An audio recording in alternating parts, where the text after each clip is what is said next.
खास लक्ष्य से, एक खास लक्ष्य से आप लोगों के बीच आया हूं। आप सब जानते हैं कि बिहार में अब कुछ महीनों के बाद बिहार में विधानसभा के चुनाव होने वाले हैं और ये चुनाव निर्धारित करेंगे हम लोगों के आने वाले 5 साल का भविष्य। ऐसे में जब हम लोग इस चुनाव की दहलीज पर मौजूद हैं, कई ऐसी जानकारियां हैं जो मेरे लिए आप सबके साथ साझा करना जरूरी है। आज भी आजादी के 75 साल के बाद भी आज भी हम लोगों को इस बात की तकलीफ होती है कि भैया क्यों बनस्पत बाकी राज्यों के हमारा बिहार एक विकसित राज्य नहीं बन पाया। क्यों आज भी छोटी छोटी मूलभूत जरूरतें हम लोगों के लिए सबसे बड़ी समस्या बना हुआ है। हकीकत है कि भारत एक साथ आजाद हुआ, भारत के तमाम प्रदेश एक साथ आजाद हुए, तो फिर क्या कारण कि कई दिल्ली बंबई जैसे चमचमाते शहर बने और वही हमारा प्रदेश बिहार जो आजादी के 75 साल के बाद भी एक पिछड़ा राज्य कहलाता है। कौन लोग जिम्मेदार है, किनकी जवाबदेही है? ये चुनाव वो जवाबदेही तय करने का समय है। ये चुनाव वो जिम्मेदारी को स्थापित करने का समय है और उन लोगों को जिन लोगों ने बिहार को आजादी के 75 सालों के बाद भी बिहार को पिछड़ा बनाए रखा, उन लोगों को जवाबदेह करने का समय है। साथियों, आज सबसे बड़ी विडंबना हमारे राज्य की जिस तरीके से हम लोगों को बांटा जाता है।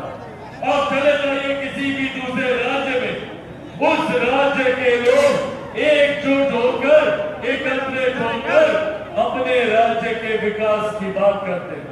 पर दिक्कत ये कि हमारे राज्य में कई ऐसे राजनीतिक दल और कई ऐसे राजनेता हैं जो हमें सिर्फ जात पात धर्म मजहब में बांटने की राजनीति करते हैं।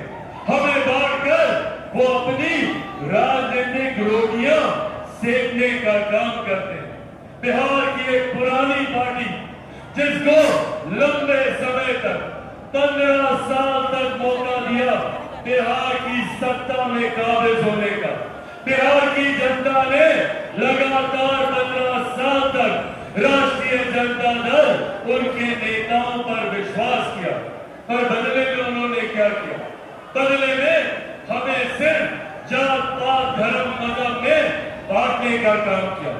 वो बांटते गए, हम बंटते गए, वो अपनी राजनीतिक रोटियां सेकते गए और हमारे घर बर्बाद होते गए।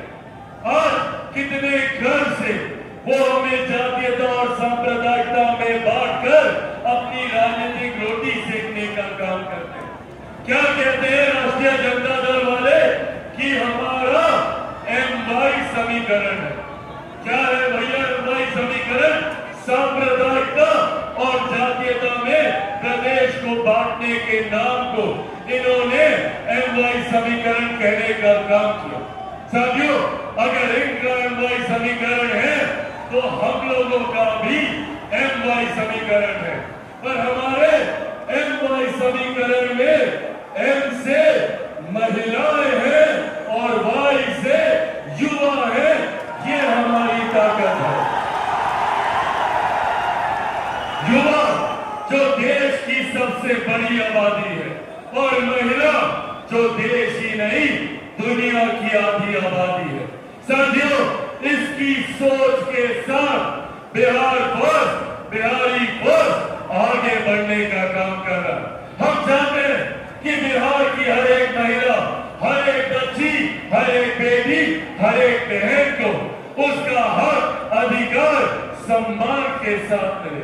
बिहार फर्स्ट, बिहारी फर्स्ट चाहता है कि मेरे प्रदेश के युवाओं को शिक्षा के लिए, रोजगार के लिए बिहार छोड़कर बिहार से बाहर न जाना पड़े, बल्कि आपको बेहतर शिक्षा, बेहतर रोजगार अपने ही राज्य में मिले, अपने ही जिले में मिले, अपने ही प्रखंड, अपनी ही पंचायत, अपने ही गांव में मिले। इस सोच के साथ बिहार फर्स्ट और बिहारी फर्स्ट आगे बढ़ने का काम करते हैं।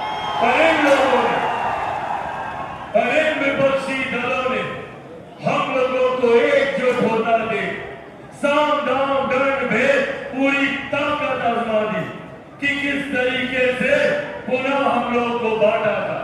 बात बात पर हम लोगों को डराने का काम किया, बात बात पर हम लोगों के बीच डर और भय का माहौल उत्पन्न कर हम लोगों से वोट लेने का प्रयास ये राजनीतिक दल करते रहे। आज जब मैं गया जी की धरती पर यहाँ पर मौजूद हूँ, याद कीजिए वो लोकसभा का चुनाव क्या कहते थे ये विपक्ष के दल नेता, ये राष्ट्रीय जनता दल, कांग्रेस वाले किस तरीके से लोकसभा के चुनाव में हम लोग को डराने का काम करते थे। कहते थे कि भैया अगर केंद्र में तीसरी बार एनडीए की सरकार आ जाएगी तो आरक्षण समाप्त कर दिया जाएगा, लोकतंत्र की हत्या कर दी जाएगी, संविधान समाप्त कर दिया जाएगा। आज 1 साल से ज्यादा हो गया हम लोग की केंद्र की सरकार को, बताइए किसका आरक्षण छीना गया, कहां का लोकतंत्र खत्म हुआ, या किसका, किस देश का संविधान समाप्त कर दिया गया।